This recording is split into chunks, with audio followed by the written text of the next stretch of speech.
Hi, so my name is Zach, and this is my sister Belle. How old are you, Belle? I'm 13. Yeah, so she's a teenager, so this will work for our assignment. So, today we are going to be talking about interal, intercultural communication. So, as I was studying this topic on my own, what came to mind was people who moved to America from different countries like France or England or Germany. And a lot of times, what ends up happening is people who come from those countries grow up with different cultures. And so they're used to different things. And I know from personal experience that at Snow College, we have a very wide range of students from a lot of different places.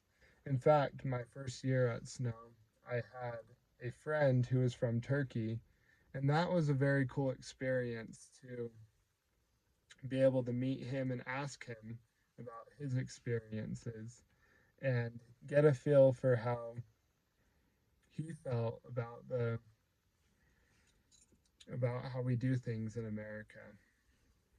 So so yeah, I wanted to ask Belle if she's ever had experiences with people from other places like Germany. How about Pete? Oh yes, I was gonna use that as an example. Pete, he's an exchange student. He stayed at our friend's house, and he's from Germany, and he he doesn't go to church like we kind of do, but he has cool beliefs, and he has this accent that's really cool, and it's just like different, you know. Exactly. And I think that it's important to get that exposure to the way that he does things, right? Hmm. Because if you live in America your whole life and you don't really get the chance to meet people from different cultures, it can be really hard to learn from their experiences. And I also personally know from experience that a lot of people who come to Snow with different backgrounds, they use a lot of slang words. Like maybe these were phrases that they learned in English while or before they moved to America, and they've picked up those slang words, but they're words that we don't really say in America, and it's for inter or to be able to interact with people from different cultures. It's I've learned it's very important to set our expectations aside to be able to understand them.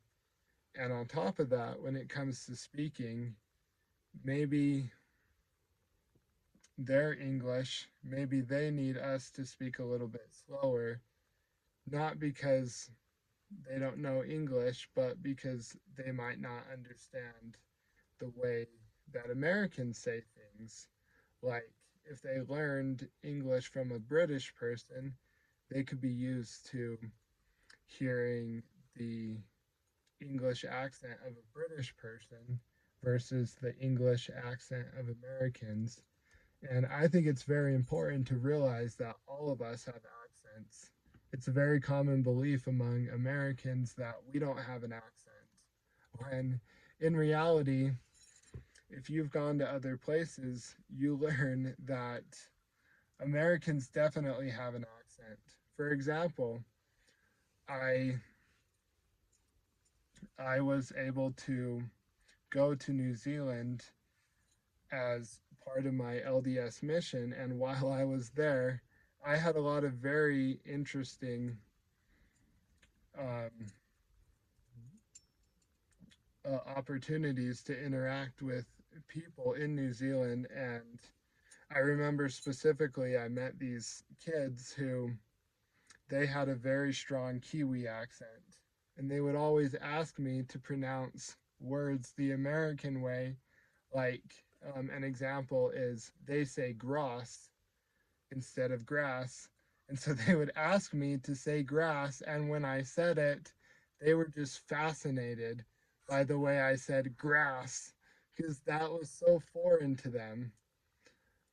And the other word that they would always ask is ka. They were so fascinated by how I said car Oh, instead of ka, how they say it.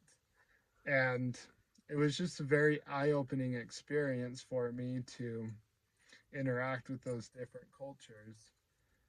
And in addition to showing respect when we interact with people in different cultures, I think it can also um, give us a chance to understand ourselves because all of us, we have certain beliefs, right?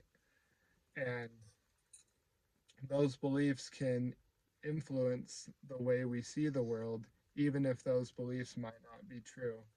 Like, for example, a lot of my beliefs before I went to New Zealand were different from how New Zealand actually was. In my mind, I had an idea of this tropical island almost where everything is just easy all the time, there's no problems. But when I got there, I realized that in New Zealand itself, there was conflict between the white Kiwis and the native Maori people.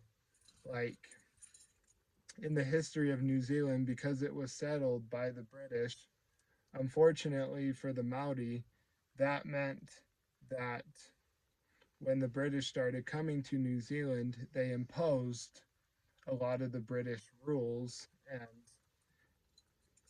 a bunch of things became British, and the Maori, they almost felt stifled by that imposition wait, by so the British people. are the Kiwi British? So, yes, well, they're descended from the British that came to the island.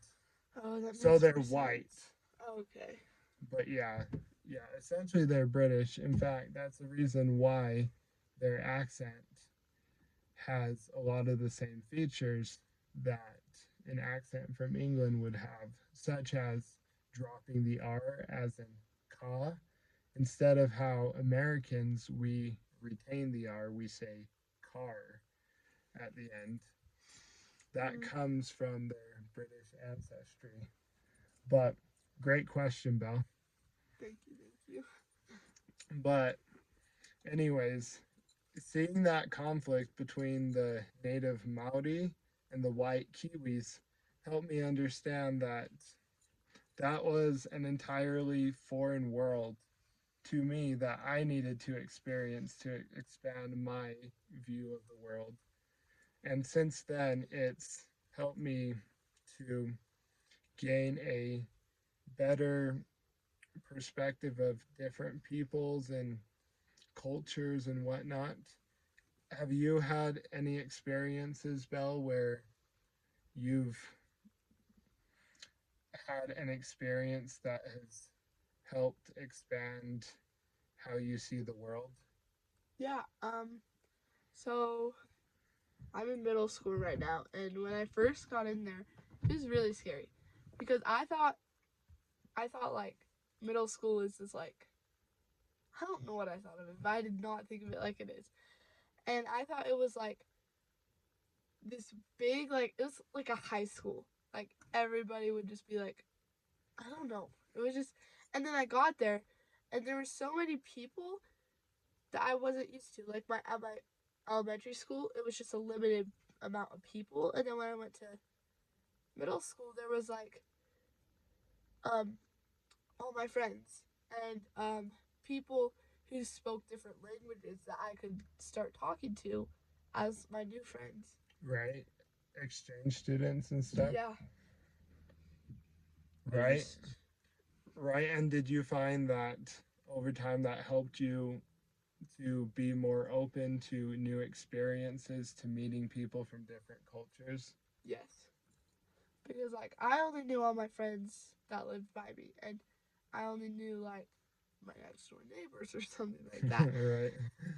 But now I know this like whole different part of this San Pete and stuff. Like it's really cool. Right. Well, Belle, I think that was a great way to like bring everything back together. And before we end, I just have to say that no matter where you are, you can always find ways to experience other um, you can always find ways to experience other cultures, whether that's through music, television, meeting people. There's just so many ways, and because of the global world we live in, it's more important than ever because it can really improve our ability to communicate at the end of the day. So, thank you.